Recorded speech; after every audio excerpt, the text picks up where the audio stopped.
Salam Media Sriwijaya. Dosen Fakultas Pertanian Universitas Palembang (FP Unpal) menggelar pelatihan kelompok masyarakat ketahanan pangan. Bertempat di Balai Kantor Kecamatan Sungai Rotan Kabupaten Muara Enim, Sumatera Selatan, Selasa tanggal 27 Desember tahun 2022. Kegiatan pelatihan kelompok masyarakat kegiatan ketahanan pangan ini dibuka langsung oleh Miswanto, STM, Si selaku Kasih PMD Kecamatan Sungai Rotan. Narasumber dalam pelatihan ini adalah Dr. Insinyur Asmawati MSI dan Ida Aryani. SPMSI merupakan dosen dari Fakultas Pertanian Universitas Palembang, Bakti S. Kom, serta Sirojudin, SEMC, dari P3MD Kabupaten Muara Enim.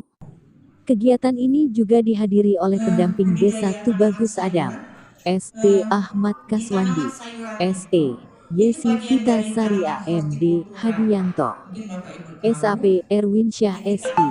Adapun desa yang mengikuti pelatihan ini ada 6 desa, di antaranya Desa Tanding Marga, Desa Muara Lematang, Desa Modong, Desa Tanjung Miring, Desa Sukamaju dan Desa Danau Tampang.